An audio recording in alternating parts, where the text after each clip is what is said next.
The WNBA and accountability, two words that have never been in the same sentence. WNBA reporters and accountability, WNBA analysts and accountability, ESPN and these words just don't go together, folks. Remember when Angel Reese called out Caitlin Clark's fans for being hostile and destructive? Well, that move might have jeopardized both her brand and possibly even her future in the league. The WNBA just wrapped up a 9-day investigation into her allegations that Indiana Fever supporters shouted racist slurs, and the outcome is harsh. No recordings, no witnesses, no evidence at all.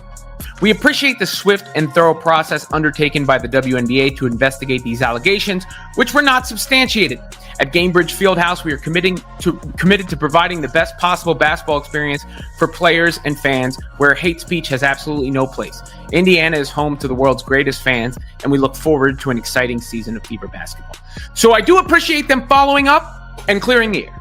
However, the air should have never been dirty in the first place. Overnight, the league cleared the fans of any wrongdoing, but the backlash has fallen directly on Reese and on the media figures who amplified her claims. A viral clip now shows ESPN analyst Chiny Ogwumike repeating the allegation live on air, which gave it credibility long before any facts were established. Sponsors pay attention to headlines, and team executives pay attention to problems, and both are left wondering the same thing. If she's willing to push an unfounded story once, how will she handle the next wave of controversy? The league is also taking a big L because there's no apologies to any fans whatsoever on this totally BS statement released by the WNBA. So now the real question is this: did Angel Reese and her supporters create this controversy to single out Caitlin Clark and the Fever as a distraction from that crushing 35-point opening day loss? And how did the situation escalate to the point where even respected ESPN reporters repeated the claims without any proof? Share your thoughts below. Do you side with the Fever and their fans? And do you think there should be consequences for spreading these allegations? So it looked like the Chicago Sky has released a statement pretty much saying, we lied. It all started on May 18th, just minutes after the Chicago Sky faced off against the Indiana Fever. An anonymous X account uploaded a 9-second clip, blurry footage with a loud crowd in the background and no clear slur to be heard. Still, the caption claimed, Fever fans making monkey noises at Angel Reese on live TV. And then Chicago will maintain the basketball. Reese misses. Within just an hour, the post had pulled in over 600,000 views. Copycat accounts quickly pushed the claim onto Instagram Reels and TikTok stitches, each adding new details that weren't in the original footage. By the next morning, the outrage had snowballed so much that mainstream outlets were chasing comments, despite the fact that none of their own reporters in the arena heard anything themselves. It makes no cameras, no cell phones. So far, no nothing. To substantiate the alleged hateful fan comments or fan misconduct or however you want to label it, which makes me question mightily what the investigation is based on. And I would love to hear on the record what the investigation is based on, because based on all the information we have, the leading theory has to be it's based on the social media nonsense. Angel Reese kept the controversy alive during her post-game availability. She hinted that some fans had said wild things, vague enough to avoid direct accusations, but pointed enough to keep the narrative burning. They understand that this is the priority. Obviously, there's no place for this, and they preach. I think 2 days before they put out no hate, no speech. And obviously, the women in this league, they know that, and no, there's no space for that. And I believe that every player in this league deserves to be treated with respect. That brief remark turned into clickbait fuel. Blogs spun it as confirmation, even while acknowledging there was still no video evidence. The WNBA, wary of being accused of ignoring a potential racism scandal, rushed out a late-night statement promising a full investigation, giving instant weight to a story that, up to that point, was built entirely on online hearsay.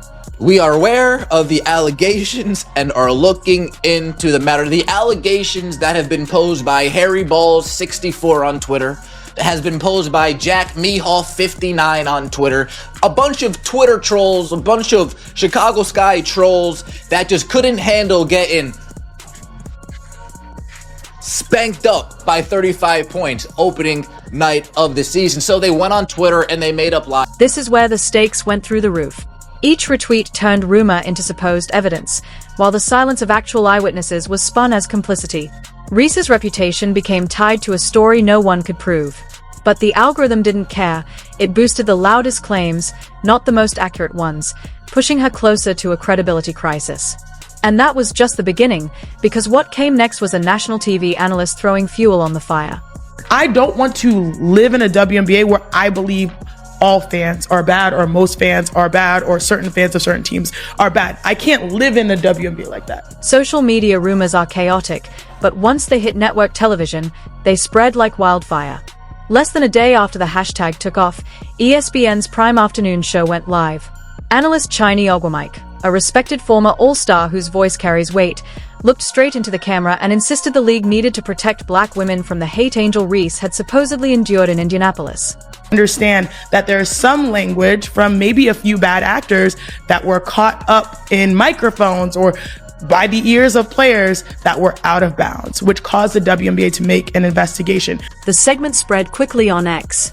One repost alone, by the Nogany 4, topped 1 million views by dinner. Many viewers assumed that if ESPN was covering it, then real evidence must exist somewhere. But the footage shown on air was the exact same grainy fan video that had started the rumor. No new camera angle, no clearer audio, still no slur. China's confident delivery gave the claim a polished, professional sheen. And sponsors were paying attention. This story put a stain on the start of the WNBA season. There was no question about it. It continued to paint a narrative around Fever fans and Caitlin Clark fans that is not fair, and in this case was totally not warranted. For Angel Reese, the ESPN segment initially seemed like validation, until it backfired. When the league's investigation later turned up nothing, Ogwumike issued a public mea culpa, admitting she had spoken too quickly in the heat of the moment. But her retraction reached only a fraction of the audience that saw the original clip, leaving Reese tied to a discredited narrative and ESPN's credibility damaged alongside hers. And yet, that broadcast misstep wasn't the end. It was only the midpoint. Because while the media amplified the claim, investigators were quietly tearing it apart piece by piece. Yeah, you found nothing. That's great. That's accurate. Guess who told you you would find nothing? The entire Indiana Fever fan base said you weren't going to find anything. While headlines raged and hashtags piled up, the WNBA security team launched a full-scale investigation inside Gainbridge Fieldhouse. They combed through every camera angle, scoreboard feeds, concourse shots, courtside views, synchronizing everything with the game clock. They even built an audio fingerprint of all 1,043 attendees, boosting the crowd noise, isolating individual shouts, and running spectral analysis to detect banned slurs.